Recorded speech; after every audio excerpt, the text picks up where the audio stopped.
Today, we have a presenter here from Prevea, Deb Guenterberg. She has been a dietitian with Prevea for 5 years now, but has been practicing for 18, so she knows what she's talking about. She'll be presenting today about loving the food label, as you probably all know. So today we have a sign-up sheet for those of you who are interested in getting the 35 vitality points for attending this presentation. I will pass it around, otherwise we'll have it up here on the table available for you to sign in after the presentation is over. We will also be making Deb's presentation slides available on our PCMC wellness site for those of you who are interested in the material she presents today. All right, with that said, I'm going to turn it over to Deb. Thank you. Nice job, she's hired. Thank you very much. Okay, first of all, please ask questions at any time. I do have a lot of material to get through. As you know, the labels can be pretty confusing in a short amount of time. So if you have questions that I'm not able to get to and you can stay after, I will definitely stay. I also left a lot of my business cards up here, so in case you want to email or call me later, okay? So first of all, how many of you love those labels? Raise your hands high. Ooh, about 5 of us. Okay, that's good. How many of you look at them? Good job. All right. Do you fully understand the information? Most of it. No, that's why you're here. But some of you say most of it. That's great. So what parts are confusing? Everything. Everything? Anything in particular? What are you looking at right now on the labels? Salt and sugar. Fat. Fat. Carbs. Very good. Very, very smart group. Okay, I thought people would be eating lunch, but since no one is eating lunch, there's no excuse. I need about 5 to 6 volunteers. Please come up real quick, line up. It will not hurt you at all, I promise. You get to pick out a cereal. Come on up. I just need some helpers. Pick out a cereal, and we are not judging you. If you pick Captain Crunch, that doesn't mean you eat it, okay? So take anyone you want? Yep, grab anyone you like. Oh, I don't see 5 or 6. Come on, I need about 3 more. Bill. Go, ladies. You're close. All right, one more, otherwise I can do it, but it's fun if I have someone else. Somebody. You. Jessie, you're coming up? She's going to support me. All right. All right, you're going to be, which one do you want to be? Those apple Cheerios. Okay, and I'll be Crunch Berries. Okay, first of all, what we're going to do, and we're going to line up greatest to least in sugar. And it's okay to talk about it, okay? So I'm going to look for sugar, and I know how many grams I have, but just to give you some time, I have 12 grams of sugar. I'm pretty sure that I would be over here. Does anybody have more than 12 grams? Okay, so you stand on my right, and we line it up. I'm 12. I'm 14. Okay. I'm even with you. Okay, then stand right next to me. And then what you're going to do is you're going to hold up your cereal high and tell how many grams of sugar so they can see. Okay? 14. 13. 12. 12. 10. 4. Okay, so if you were looking at sugar, what cereal would you eat? Wheaties. Is it? You could look at this one. Depending. If you wanted a lot of sugar, this gentleman said he would pick that one. Who would have thought low-fat granola would have the most sugar? Okay? You see low-fat. What 3 things make food taste good? Sugar.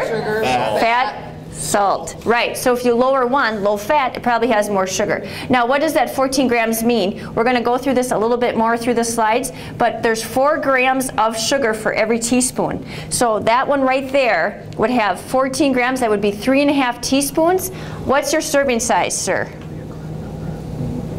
Half a cup. Half a cup. Wow. Okay. Now, does that mean that I should eat Crunch Berries because there's only 12 grams? See all the colors in there? Those are not fruits and vegetables. Those are a lot of colorings, and that is not good for us either because there's such things called like yellow 6, red 40, blue 1. Okay. But just know that just because it looks healthy, it may not be. Give us one more second. We're going to look at salt. Okay. Let's talk about it. Salt. I have 190. You're going to be way up there. Yeah, I'm as good as you. 190? Okay, what do you have? 125. Okay, what do you have? 110. Okay, I'm going to be 190. You can come right up here. Yep. What are you? 115. Okay, this is why it's confusing. Someone over here said they looked at salt and sugar. Now we're looking at salt. How many milligrams do you have? I have 190. 190, so do I, 190. 125. 115. 110. 0. What? Yeah, 0 milligrams in sodium in those mini wheats, okay? They have a little bit of sugar, but no sodium. Now, before I found out I was gluten-free, yes, the nutrition expert took her how many years to figure out that I am allergic to gluten, thought that my problems most of my life was eating too healthy. Nope, it was allergy to gluten. I would choose Wheaties quite often. I didn't have a sodium problem. That's pretty low sugar. 4 grams of sugar, only 1 teaspoon per serving. Okay, so out of all of these, if you're looking for salt and sugar, Wheaties does a pretty good job. Some other ones would be your Kashi cereal, of course oatmeal, but there's very few ready-to-eat cereals that are actually healthy for you. Okay? All right, thank you very much. Give them a hand. You can put these down. Thank you very, very much. Okay, now we're going to go through the label rather quickly. I have a wonderful handout that I will give to you at the end that talks about everything, but I like to see your eyes. And so if I give it to you now, then I don't see your eyes, and I like to see your smiles. So you'll for sure get something at the end that will help. First of all, serving size. You always want to check the serving size. Pay attention to how many servings there are in the entire package. Divide and multiply accordingly. That means, yeah, you have to be a little good in math, but it's so important because serving sizes have not changed. The portions that we give ourselves and that we eat and restaurants give us have definitely increased over the years, okay? So it's very important. I was just talking to Mary and Jesse right before we were looking at some of the convenience items, and a lot of us, we want to finish the bag, but even in a small bag there can be 3.5 servings. You really want to pay attention to serving size. Servings per container, another way for you to keep track of your portion sizes. I already said this, that serving sizes haven't changed, but again, the new label that's coming out, I've been talking about it for almost a year now, so I'm hoping in a year or so you're going to see new nutrition labels. They should be easier to read. They should dispel the information out better. It should have a larger thing that says how many calories per container, because so often, like ice cream, people will say, oh, 240 calories, and then they'll eat that whole thing. Oh my gosh, there were 4 of them, now I ate 1,000 calories, okay? And that will say that right on there, okay? Calories and calories from fat. Calories can be checked out. I definitely want you to pay attention to calories when it's maybe a snack item or something else on the bottom here called discretionary calories. Those are the calories that make up a very small amount of your calorie intake. You all need healthy fats. You all need lean proteins. But when it comes to, and you need carbohydrates. But when it comes to snack items like your ice cream and your chips and things that you like, calories you should pay attention to. But if you're eating something like nuts, and you pay attention to calories, you may not grab those because there are a lot of calories in nuts, but that's a healthy calorie, okay? Does that make sense? All right, so that's what you're looking for there. A little print, as I get older, I have to make myself notes because I forget. But I had a client, and maybe you can relate. I'm 45, she's my age. She remembers the low-fat, low-calorie age, and she's a long-distance runner, and she was just kind of struggling with how she was feeling. She thought she had to lose 5 pounds. I said from where, but she just didn't feel good in her skin and her clothes. So after 2 years, I watched what she was eating. I was telling Jesse I'm a very realistic dietitian. I try to be very approachable. I do not judge people what they're eating, but watching her eat like pretzels and mustard for lunch every day, you know, no fat. She finally gave me her intakes, and we found out she was eating 72% of her calories from carbs. She did all low fat. Within a couple of weeks, I said, you are a grown woman, you can't have rice cakes anymore for dinner. That's not a dinner. Taught her kind of how to make a healthier dinner. And she lost those pounds, but feels better, has more energy, less headaches, just overall. So you do want to watch calories and you want to watch carbohydrates. You do need some, but the general consensus is we eat too many of those carbs. All right, next. Total fat. I like to tell clients approximately 25 to 30% of your total calories should come from fat. We need fat in our daily intakes. So if it's going to be fat, oil, butter, there's definitely going to, it's pure fat, okay? So when you're choosing those snacks and treats, someone said they always look for fat. That's really when you want to pay attention. So when you're having a snack, I would go for the low fat, okay? Not no fat all the time. Like if I eat yogurt, I might eat light. Salad dressing, I'll eat light. But a lot of times your oils and your avocados, those are good healthy fats. They're going to keep you satisfied, make you feel full, and also you need those, okay, for skin and development in your organs. So total fat is one number to look at, especially if it's those discretionary calories. Saturated fat should be less than 10%. So we're all different. According to the American Heart Association, it should be less than 15 grams a day, but that's based on 2,000 calories. So just looking around the room, I see a lot of women in here. Most women, we do not need 2,000 calories. A lot of men that are a little bit up in age don't need 2,000 calories a day. So it's pretty much, 15 grams should be the highest amount of saturated fat in a day. And I know there's a lot of research and it always changes, but they're still finding that saturated fat does goof up, mess with, whatever you want to say, affect your LDLs, which is your low density lipids, your bad cholesterol. So you really do still want to watch your saturated fat. Okay, any questions so far? Okay. Trans fat. There's absolutely no need for trans fats in your diet. So whenever you're looking at a label, I am told, I don't know if a little birdie told me this, but they're going to pull all trans fats out of foods. Did anybody hear that? Okay, that would be wonderful. But until they do that, it takes time, manufacturers' time. You want to look at a label very closely. If it says trans fat 0, you're probably like, woohoo! But before you say woohoo, make sure you look in the ingredients. If you see partially hydrogenated oil, if it says partially hydrogenated, I got to say it 3 times, partially hydrogenated, because I get a lot of calls. People will say, what about fully hydrogenated? What about just hydrogenated? It's the words partially hydrogenated you're looking for. There is some trans fat in there. So maybe you think, well, how can they put 0? Well, the FDA made it regulated that if there's less than 0.5 grams of trans fats, they can say it's 0, but it's really not all the time. And maybe you think, well, who cares, 0.5 grams? The recommendation is no more than 2 grams of trans fats a day, which adds up very quickly. So we have no need for them. Let's get them out of our foods. Let's hope it happens soon. Mono and polyunsaturated fat. Everybody say MUFA. And then PUFA. Aren't those fun to say? Because it gets tiring saying mono unsaturated fatty acids and poly, so I say MUFA and PUFAs. Those are fun to say, but those are the good healthy fats. So if you're looking at a label and you see total fat 8 grams or 6 grams, look below that. Sometimes those guys don't show up, but you got to do your math. There's no trans fats. Okay, it's not in the label, partially hydrogenated. Okay, so I can say there's no 0 trans. There's 1 gram of saturated fat. Well, that means the rest of the fat is coming from these 2 healthier sources of fat. Okay, and that's the good fat. Monounsaturated and poly are your oils, your avocados, and things like that. Okay, so these are your good friends. Any questions? Can you hear me okay? Okay. Yes. Good. Cholesterol. Limit your dietary cholesterol to less than 300 milligrams a day. That's across the board. So when you see cholesterol, a lot of times you don't see a lot in products because it's more in meats, eggs, and cheese. And so it's not a lot in your packaged goods.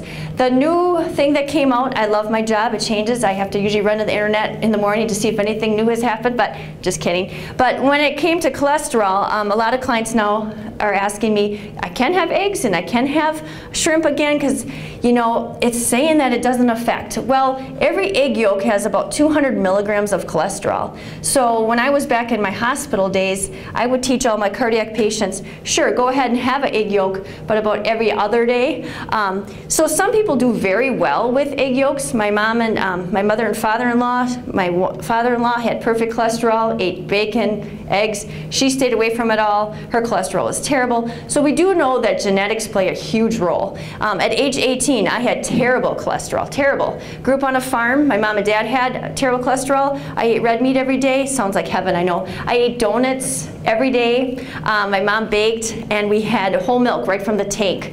I didn't have a weight problem, but just because someone doesn't have a weight problem doesn't mean they're healthy inside. So at age 18, I was less healthy than I am now at 45 from an in standpoint. So I still think you have to watch if you have high cholesterol, try to keep the level below, but again, we're all so different, okay? So eggs changes about every other month or every other year, but right now they're saying it probably is not affecting your cholesterol as much as they originally thought. Sodium. If I could have a little help out here, passing out some handouts. Thank you, Jesse. I think I'm just going to stay up here while you pass those out. And the sodium handout is very helpful because a lot of people watch what when it comes to sodium? Why are you told to control your sodium? Blood pressure. High blood pressure. It usually happens as we age. A lot of my young folk I even have clients that have low blood pressure, excuse me. And I have a son now that's 13 and a son that's 11. My doctor's like, Debbie, I know you're a dietitian, but their kidneys can handle it, and they're in sports and they're running all the time. You do not have to control their sodium. But as we age, it does happen. So the recommendation, the new dietary guidelines are coming out yet this year, but from everything I can see, they're recommending 2,300 milligrams across the board, okay? It used to be different if you were over 50 and under 50. That made it very uncomfortable for me because I'd have to look up, because I don't want to look at anybody if I say if you're over 50. But now it's across the board. It doesn't matter what your age is. 2,300 milligrams a day, that equals to about 1 teaspoon of salt, okay? That adds up pretty darn fast. By one little bag of chips, you could be at 700 milligrams, okay? Eat one convenience type meal in a package, you could be at 1,000. A lot of my clients will give me their intakes and they'll say, you know what, Deb, I don't eat a lot of salt. And I say, okay, and they give it to me and I'm like, holy moly, you're at 4,800 milligrams a day because you went out to eat once. One restaurant type meal can do that. So you want to be very, very aware when it comes to salt. But that is what every sodium, if you look at it, you're going to be your salty snacks, your processed meats, and things like that. Okay, yes, Mary. Is there a difference between kosher salt or sea salt or regular table salt, Morton salt? When it comes to that, I think it's a personal preference if people want to buy kosher. When sea salt first came out, everybody was on board. I was still at the hospital. All my cardiac patients were like, yahoo, I can have sea salt, because they advertise it as healthier. There's 2,300 milligrams, and I should say that this is table salt. 2,300 milligrams per teaspoon. Sea salt has about 1,900 milligrams. Is it less? Yes. Is it really that much substantially less? Not really. If you have to watch your salt, I tell people to put it in their hand first so you can see it before you drop it in your dish. And try not to salt at the table. You know, try to salt a little bit while you're cooking. You tend to use less that way. It brings out the flavors. Or go to anything with the word powder. And the handout I gave you should help you with that. You know, garlic powder, celery powder, onion powder. But if the word salt is in the title, it is salt. Seasoned salt is salt. You know, and so, very good question. All right, we'll move on.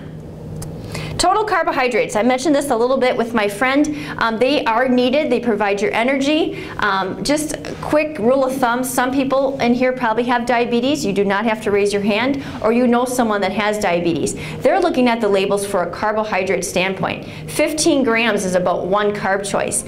Anybody that comes to me for weight loss, I usually teach them the type of diabetic diet. It's one of the best ones out there. I hate the word diet though. It's one of the best plans out there, one of the best lifestyles, because people with diabetes are controlling how many carbohydrates they have, and they make sure they have lean protein and healthy fats as well at every meal, or if they're having snacks. So that's just rule of thumb. And then there's about 4 calories for every gram of carbohydrates. Those are just little tips just to kind of help you think about it. But carbohydrates are very important, especially for people that have the diabetes, and that's what they're looking for on the label.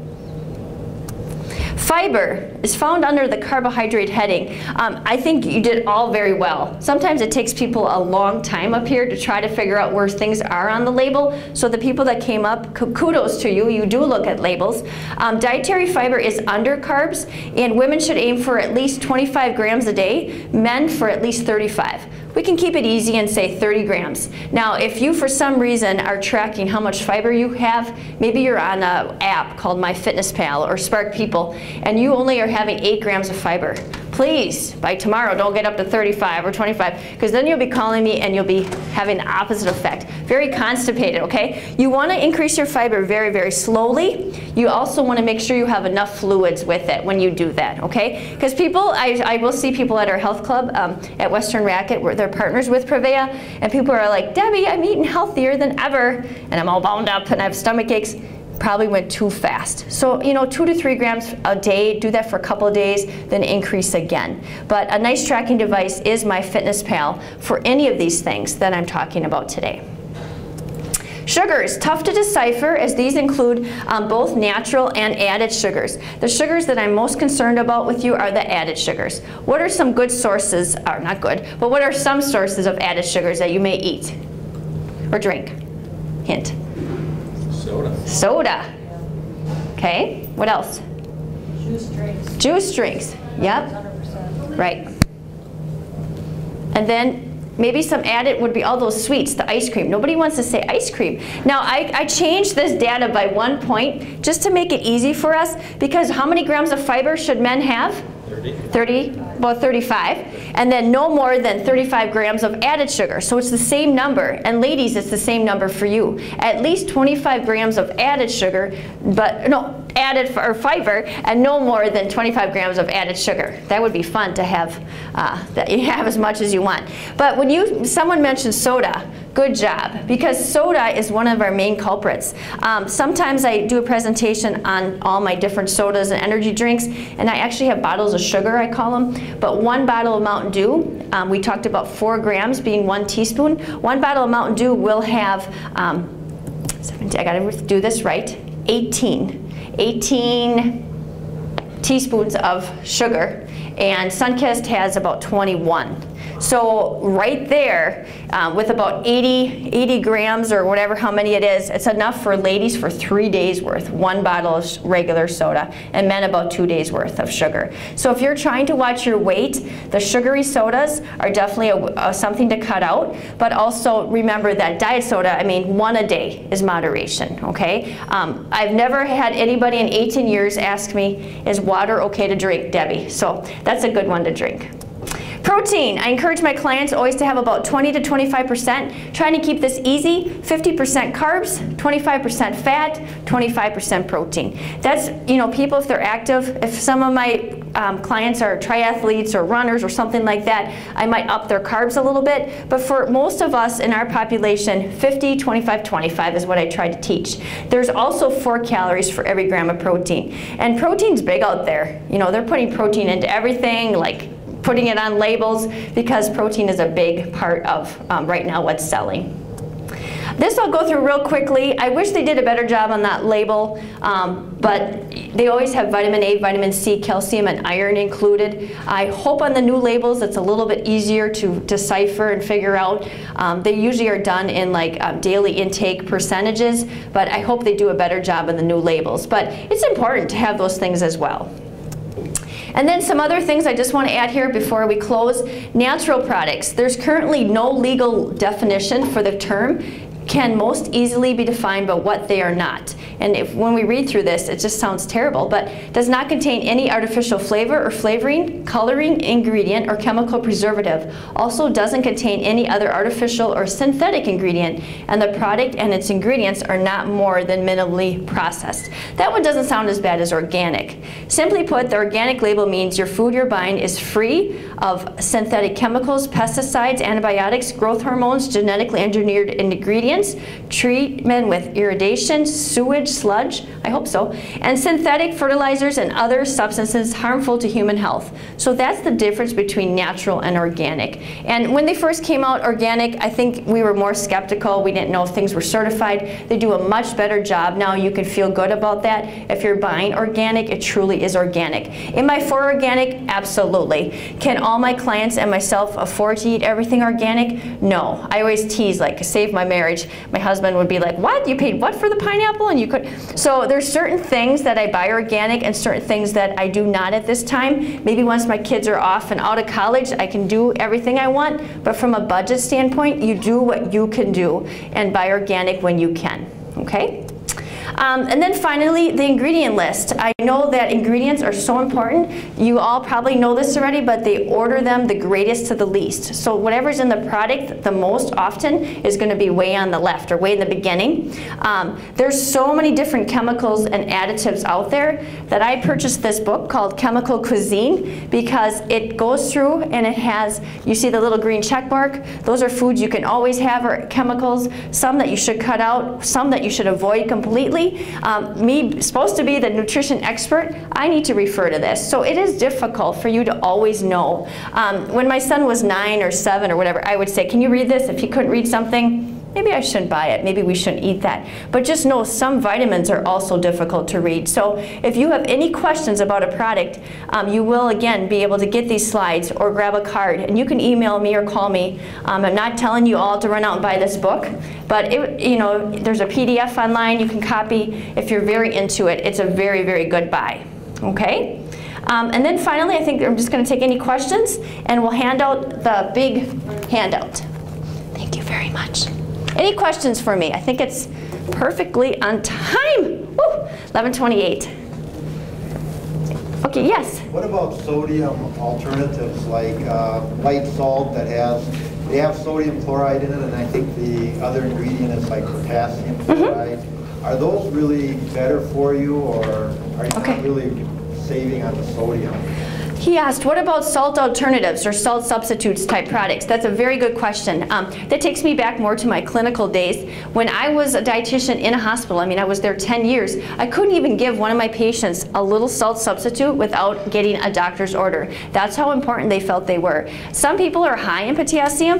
The average people don't get enough potassium in their diet, but we don't know that. I don't know where your renal status is, and sodium and potassium regulate your heart rate and all your other muscle contractions. So I don't just tell someone loosely to go out and buy one of those. That would be my major concern, because I don't know where you're at. So if you do those types of products, you just want to let your doctor know. It may be perfectly fine for you, but until that point, that's usually how I would answer that question. Very good one. Yes. Any other questions? What's your preferred sugar substitute? My preferred sugar substitute, anything with the word via. So the stevia, the Truvia, those are very, very good. They are the raw sugar. They are 0 calories, so they do not affect anybody with diabetes. Some of the other ones make me a little more nervous.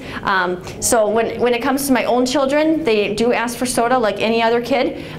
Probably almost every other day. I do give them sugared soda over diet soda, so that's how strongly I feel, because I don't know what all those chemicals are in a diet soda, where I do know what sugar is. And I know they shouldn't have it, but I at least know what sugar is. So I don't know if that's the right answer, but that's the best answer I can give there. So. When you say sugar, do you mean real sugar or yes. high fructose corn syrup? High fructose corn syrup has gotten the rap for a lot of our issues with obesity, yes. And they are going to, I think, rename it to corn sugar. I do think it's one factor out there, but there's a lot of factors that have caused the obesity epidemic. And so reading both sides of the high fructose corn syrup, yes, a lot of people will try to avoid it. If you look at my little guide, I looked that one up this morning because I thought I would probably be asked.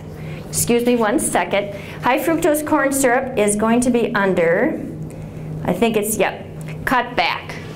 Okay, so yeah, you want to cut back. You want to cut back on all sugar. So then people will say, well, I use real maple syrup. We make our own maple syrup. It's a lot of work, but it's still calories. I mean, it doesn't mean now we made our own, I can pour on half a cup of my pancakes. It's still calories. Okay, so very good question. Yes? Is one sugar better than the other possibly, like regular cane sugar versus a high fructose corn syrup versus honey or maple syrup? You have to have, is there one that's better to use than the other?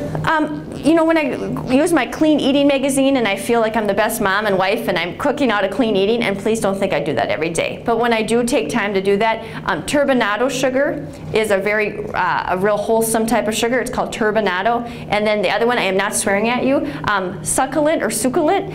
I've tried both of those and they have less calories and they're just the less processed. But some people will say brown sugar is better than white. It's not. It's just molasses added. So I like a little brown sugar in my oatmeal in the morning, but I still have to watch how much I'm putting on. So you want to keep everything to a small portion. A teaspoon of honey, a teaspoon of maple syrup, you know what I mean? And dip things versus always pouring things on if it's a pourable substance. Okay? Yes? And also when you said the prepared cereals, they're not really as healthy as people think. It's like your packets, instant oatmeals and all that stuff. That goes right in there. Falls right in. I would rather have you buy the container of oatmeal, and if price is an option, you can definitely buy steel cut over the regular rolled oats, but both of them are very good for you. Steel cut tends to be a little lower on the high glycemic index because of the way it's cut and manufactured, but rolled oats is something that I buy the Quaker Oats guy, but I make it every morning myself. When you buy it in a bag, you're going to have more sodium and more sugar, those little pre-packaged. But again, if you didn't eat breakfast and you never ate breakfast, or you're eating something like Ho-Hos or Twinkies, is that better? Yes, you have to take health in like little steps, okay? You got to be realistic with yourself, where you're at and where you came from. It's all wonderful just to have progress, to eat healthier. You can't just do it overnight like from whoop to whoop, because then you'll give up and you'll hate me, and I don't want you to hate me. So anything else? Yes? Is Himalayan salt any better than standard type salt? The pink Himalaya salt, and I wanted to do a presentation on that, and I have not not taken the time to look that up. You stumped me. I am not sure of that answer, and if I'm not 110% sure, I'm still thinking it's a salt. So if you're watching for blood pressure, you'd still have to watch your amount. But I'm not any more than that. I'm not entirely sure. I've written that on my office to look that up better, so I apologize. If someone else knows the answer, please feel free. Yes? I've heard that your body only absorbs 25 grams of protein per time. Does that follow any other things like carbs or? I've heard like the calories, like you can only absorb so many calories at a time, so that's why I don't want people to overeat, and I'm not picking on you. A lot of times my young gentlemen clients will eat very little for breakfast and lunch, and then from 4 o'clock on they'll eat a lot. So I always try to get them to make their day more balanced. When it comes to protein, that may come from the fact that you look like someone that works out, and I do also, that after you know, about an hour, within an hour of working out, you want to have at least some source of protein, and we usually say about 20 to 25 grams is all like the sports nutrition. So that might be where you got that from. But I don't know of anything that if you ate a chicken with, you know, a piece of chicken with 40 grams that you wouldn't absorb that. I've never read that. But I think you're thinking more of after you get done working out, get some protein in within an hour. That's, you know, to rebuild the muscle that you just broke down. That's that part I do know. Yes? The salts, used as sea salt or one of these other better salts, so you still have to watch if it's iodized or not iodized, one or the other, because there's both. Yeah, I mean, I used to, the iodized part, we do get iodine a lot from our diet, but I had one woman that said she wasn't getting enough and she was having thyroid issues.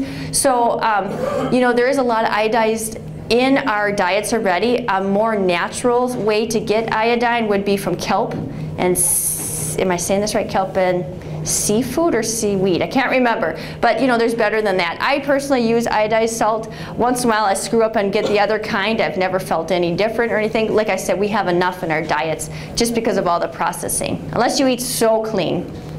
Yes, any other questions? What a great group. Thank you. Well, thank you. Yes, one more. When you go to festival, they got those numbers on the... Oh, you have to have me back for Nouvelle. Yes, the festival foods. Are those, what's the value, you know, is that a good gauge to pick food from? Yes, it is. Festival Foods and Prevea are partners.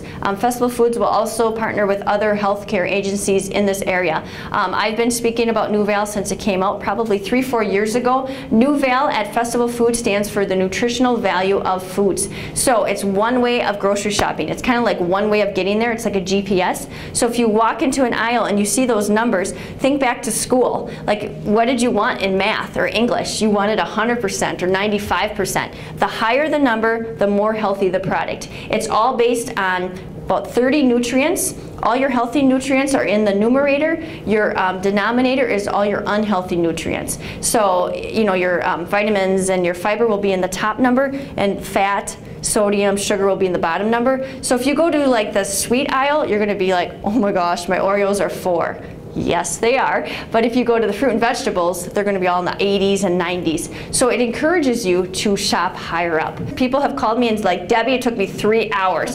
Don't do that, okay? So you want to start, like, just do the cereal aisle. Someone mentions cereal. You'll be like, oh my goodness, I can't find any cereal above 40. That's because they're not as healthy as people think. You're not going to find a pizza real high. But what I encourage you is if you want pizza, here's a 2 pizza, here's a 38. Try the 38. Oh, 38 tastes like cardboard, but I will try this one at 35 or whatever. Or find all the breads you like and pick the one with the highest number.